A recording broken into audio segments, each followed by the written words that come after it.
সত্যিকারের মানুষ সেই যে অন্যের মঙ্গল চায় নিজের স্বার্থ ছাড়া। মানুষের মতো দেখতে তো আমরা সবাই। প্রকৃতপক্ষে মানুষ কয়জন বলেন তো?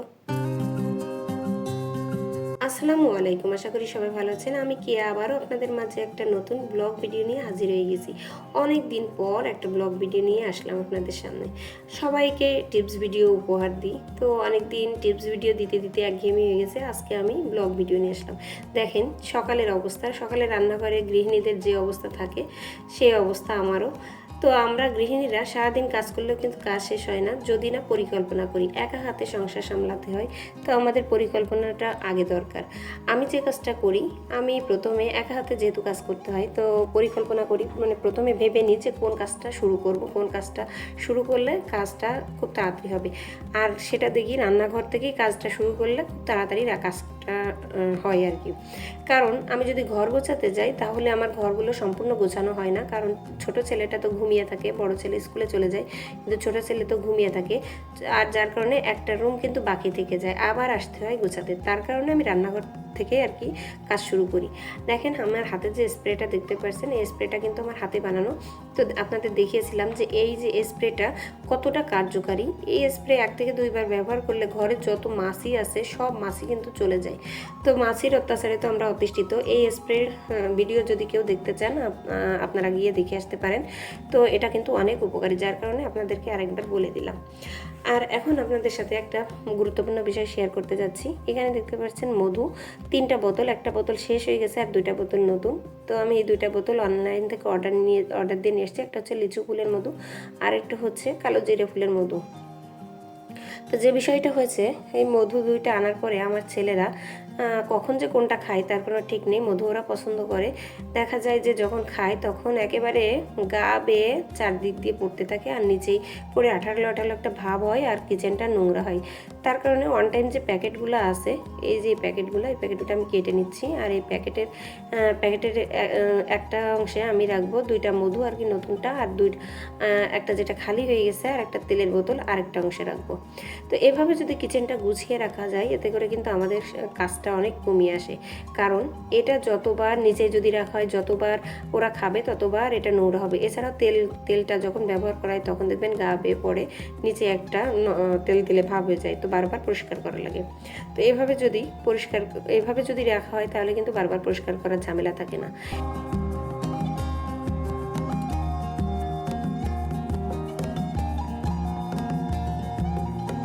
কালো জিরে আমাদের শরীরের জন্য অনেক উপকার, কিন্তু বাচ্চারা কিন্তু এই কালো জিরে একদম খেতে চায় না। আমি যেটা করি সেটা আপনাদের সাথে শেয়ার করছি। আমি কালো জিরে ব্লেন্ডার করে একেবারে মিহি করে রাখি। তারপরে যে মধু আছে, মধুর সাথে করে মিক্সড করে তারপরে কালো জিরে, পানি, মধু একসাথে মিক্সড করে খাই। আমরা নিজেরাও খাই, বাচ্চাদেরও খাই। এতে করে কিন্তু বাচ্চারা বুঝতেও পারে না যে কালো জিরেটা খাচ্ছে। আর কালো জিরে যদি শুধু খাইতে যায় তাহলে দেখা যায় যে এটা কিন্তু একটা তিতো তিতো ভাব থাকে। এখানে দেখেন আমরা সবাই তো খাই, এখন আমার ছোট ছেলের জন্য বানাচ্ছি।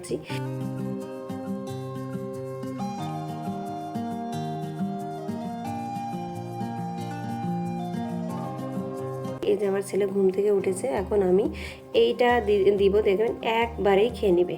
দেখেন খেয়ে নিয়েছে। আর আগে যখন শুধু কালো জিরার মধু দিতাম একদম চাবাইতো না আর ফেলে দিত। তো এভাবে খাইয়ে দেখবেন কতটা উপকারে আসে।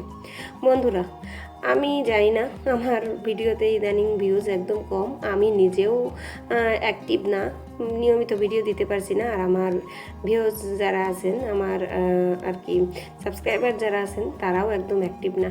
তো আপনারা চেষ্টা করবেন অ্যাক্টিভ হওয়ার, আমিও চেষ্টা করব অ্যাক্টিভ হওয়ার। তো এখানে আমি লবণ ঢেলে নিচ্ছি, রান্না করব। তো লবণটা একদম ফুরিয়ে গেছে। আর লবণটা ঢালার সময় মনে পড়লো আর কি যে একটা বিষয় আপনাদের সাথে শেয়ার করি। এখানে আমরা যখন কোনো কিছু ঢালি, দেখেন আটা, ময়দা, লবণ, ডাল, যা কিছু ঢালি না কেন, যখন বয়ামটা ভরে যায় তখন যে চামচটা রাখা একটা ঝামেলা হয়ে যায়। দেখবেন চামচটা রাখা যায় না। চামচটা রাখতে গেলে দেখা যায় যে এই বয়ামের মুখটা আটকায় না। তো এখানে আপনাদের একটা সুন্দর একটা টিপস শিখিয়ে দিই, আশা করি কাজে লাগবে। এই যে যখন এরকম রাখবেন তখন দেখা যাবে বয়ামের মুখটা আটকানো যাচ্ছে না, তখন কি করবেন বলেন তো? তখন একটা ইউনিক বুদ্ধি আমি শিখিয়ে দিচ্ছি। যারা আজকে আমার ভিডিওটা দেখছেন তারা তো আজকে নতুন দেখছেন, আর যারা আমার আগে থেকে আছেন তারা তো অনেকবার এই টিপসগুলো দেখেছেন। তো দেখেন এই চামচটা সোজাভাবে রাখবেন না, এটা উল্টাভাবে এভাবে রেখে তারপরে মুখটা আটকাবেন। এতে করে দেখবেন যতই উঁচা করে রাখেন না কেন আপনার যে কোনো জিনিস ভরে গেলেও চামচটা সুন্দরভাবে রাখতে পারবেন। মধ্যে মধ্যে কিন্তু টিপস দেওয়ার চেষ্টা করব আপনাদের সাথে। তা আশা করি টিপসগুলো আপনাদের সাংসারিক জীবনে কাজে লাগবে। যেহেতু এখন অনেক বেশি গরম পড়ছে, আমি চেষ্টা করি সকালে 2টা ভাগে রান্না করে রাখার, আর রাত্রে এসে রান্না করে গোসল করি। এতে করে ফ্রেশ একটা ঘুমও আসে। যেহেতু স্কুলে গিয়ে বসে থাকতে হয়, তো দুপুরবেলা রান্নার সুযোগ নেই, রান্না করতে পারি না। দুপুরবেলা দেখা যায় স্কুল থেকে এসে, মানে আমার ছোটো ছেলের জন্য স্কুলে গিয়ে বসে থাকতে হয়। তো স্কুল থেকে এসে তখন মন চায় যে একটু ঘুমাই, আর ঘুম থেকে উঠে তখন একদম রান্না করতে ইচ্ছা করে না। তার জন্য রাত্রে রান্না করি আর সকালে রান্না করি। তো এখন কিন্তু প্রচণ্ড গরম পড়ছে, গরমের জন্য মানে এমন একটা অবস্থা যে রান্নাঘরে ঢুকতে ইচ্ছা করে না। তারপরে আমাদের গৃহিণীদের তো ঢুকতেই হবে। তো কিছু প্ল্যান করে যদি কাজ করা যায়, এতে করে কিন্তু কাজও সহজ হয়। যার জন্য আমি সকালে 2টা তরকারি রান্না করে রেখে যাই। এতে করে কিন্তু আমার সকাল আর দুপুরটা হয়ে যায়, আর রাত্রে কোনো রকম একটা করলেই হয়ে যায়। এখানে আমি রান্না বসিয়েছি, রান্নাও শেষের পথে। তো আমার রান্নাঘরের অন্য কাজগুলো শেষ, আর রান্না করতে করতে আমার ছেলেও কিন্তু উঠে গেছে। রান্না করতে করতে আমি আরও অনেক কাজ করে নিয়েছি অফ ক্যামেরায়। এদিকে আমি ভাত যখন বসিয়েছি দেখলাম যে কারেন্ট নেই। তো কারেন্টে ইদানিং খুবই ডিস্টার্ব দিচ্ছে, বিদ্যুৎ থাকে না বললেই চলে। যেহেতু আমার বাসায় আইপিএস, তার কারণে আমি বুঝতে পারি না, যখন রান্না করতে আসি তখনই বুঝি, যেহেতু আইপিএসের সাথে এই সুইচগুলোর সংযোগ দেওয়া নেই, তার কারণে বুঝতে পারি, তাছাড়া কিন্তু বুঝতে পারি না। আর যেদিকে আমার হাজব্যান্ড অফিসে চলে যাবে, খাওয়া দাওয়া করছে।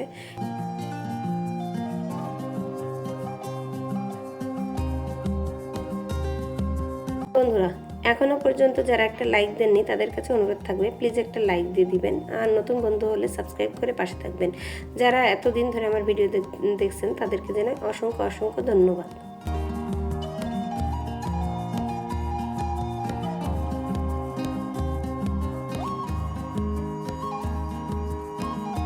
বাইরে কিন্তু অনেক বাতাস, তারপরেও একটা গরম। তো বাতাসে এই যে গাছের ফুল দেখতে পাচ্ছেন, এটা সম্ভবত জারুল ফুল। তো ফুলগুলো দেখতে কিন্তু বেশ ভালো লাগে। তো যাই হোক, আমি আবার রান্নাঘরে ফিরে আসলাম। রান্না বান্না শেষ করে আমি রান্নাঘরটা গুছিয়েও নিয়েছি। এখন দেখেন আমার রান্নাঘরে কিন্তু একটা মাছিও পাবেন না, কারণ ওই যে স্প্রেটা আমি ব্যবহার করি, যার কারণে মাছিগুলো আসে না। আরেকটা টিপস আপনাদের সাথে শেয়ার করি। এই যে মধু দেখতে পাচ্ছেন, মধু খাঁটি কিভাবে বুঝবেন? যখন মধু একটু কোনো জায়গায় ফেলে রাখবেন, যদি দেখেন যে মধুতে পিঁপড়া উঠেছে, তাহলে বুঝবেন সে মধু খাঁটি না। আর যদি মধুতে পিঁপড়া না ওঠে, তাহলে বুঝবেন মধু খাঁটি। আর এই যে বেলটা দেখতে পাচ্ছেন, এই বেলটা অনেক দিন এনেছে কিন্তু পাকা না। তো পাকানোর জন্য আমি যেটা করেছি, আমি চুলার সাইডে রেখে দিয়েছি, তাপে একটু ভালোভাবে আর কি পেকে যাবে। তো যাই হোক, এখন বাচ্চাকে নিয়ে স্কুলে যেতে হবে। এদিকে আমার কাজ শেষ, আর ছেলেকে বললাম একটু লেখা শেষ করো। ও দেখেন নিজের কাজ নিজেই করছে, লেখাটা শেষ করছে আমার ছেলে, মাশাআল্লাহ। তো ওর পড়া শেষ হলে ওকে গোসল করতে পাঠাবো, আর আমি এদিকে, ও যেহেতু উঠে গেছে ঘুম থেকে, আমি এদিকে ঘর বাড়িগুলো গুছিয়ে নেব। এখন আপনাদেরকে এক নজর দেখিয়ে নেব যে যখন ছেলেরা ঘুম থেকে উঠে স্কুলে যায়, আর আমি এই যে বিছানাগুলো কী অবস্থা রেখে যাই। দেখেন, এটা আমার বড় ছেলের রুম। তো ও বিছানাটার 2 মাথা খুলে এইভাবে রেখে চলে যাবে। তো এটাই হচ্ছে ওর কাজ, আর কোনো কাজ নেই, ঘরের কোনো কাজই তো করে না। আসলে ছেলে বাচ্চা থাকলে মায়েদের কাজের শেষ নেই, কারণ একটা মেয়ে থাকলে কিন্তু মেয়েরা অনেক কাজ করে দেয়।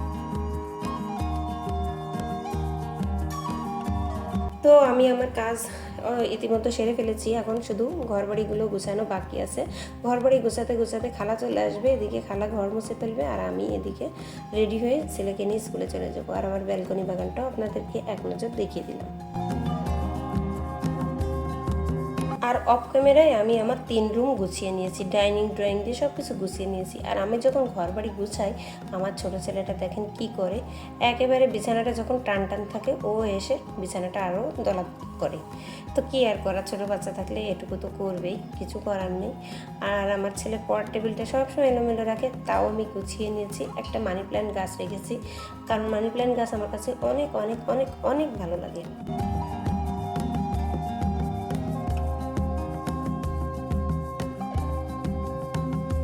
আর এখন নিয়মিত যদি ব্লগ ভিডিও দিই, নিয়মিতই আমার রুমগুলো, আমার ফ্ল্যাটটার একটু একটু অংশ আপনাদের সাথে শেয়ার করব। তো আগে একটা ফ্ল্যাট ট্যুর দিয়েছিলাম, দেখিয়েছিলাম আমার তখন ডাইনিং ছিল না, আমার এক ঘরের খাট ছিল না। এখন কিন্তু নতুন একটা ডাইনিংও বানিয়েছি। যারা আমার সাথে অ্যাড আছেন হয়তো কেউ কেউ দেখেছেন, আবার কেউ কেউ দেখেননি, তো তাদের জন্য আরেকবার দেখিয়ে দিলাম। আর এটা হচ্ছে আমার শোবার রুম, এটাও আমি গুছিয়ে নিয়েছি। আর এটা গোছানোর পরে আপনাদের সাথে এক নজর দেখিয়ে দিই।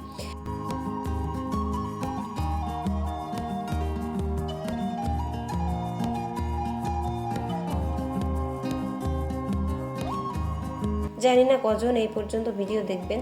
যদি কেউ এই পর্যন্ত ভিডিও দেখে থাকেন তাহলে অবশ্যই কমেন্টে জানাবেন আপনারা আমার কাছ থেকে কোন ধরনের ভিডিও দেখতে চান।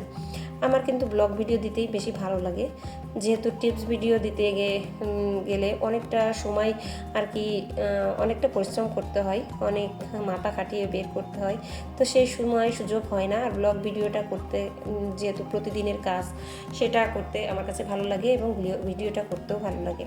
তো যাই হোক, এই রুমটা আপনাদের সাথে খুব একটা শেয়ার করানো হয় না। এই রুমটা হচ্ছে আমি নামাজ পড়ি, আমার নামাজের ঘরও বলতে পারেন এটা। এই রুমে কেউ থাকে না। আর এই যে নতুন একটা খাট কিনেছি একেবারে কম দামের, যেহেতু এই রুমে খুব একটা মানুষ থাকে না, যদি দু একজন গেস্ট আসে তাই। তো এই খাটটা কেমন হয়েছে অবশ্যই জানাবেন। আর আমি এই খাটটাও সুন্দর করে গুছিয়ে রাখি সব সময়। মাঝে মাঝে আমার ছেলে এসে এখানে ঘুমায়, কারণ এই রুমটাতে আলো আসে না খুব একটা, যার কারণে এই রুমটাতে ঘুমাতেও ভালো লাগে।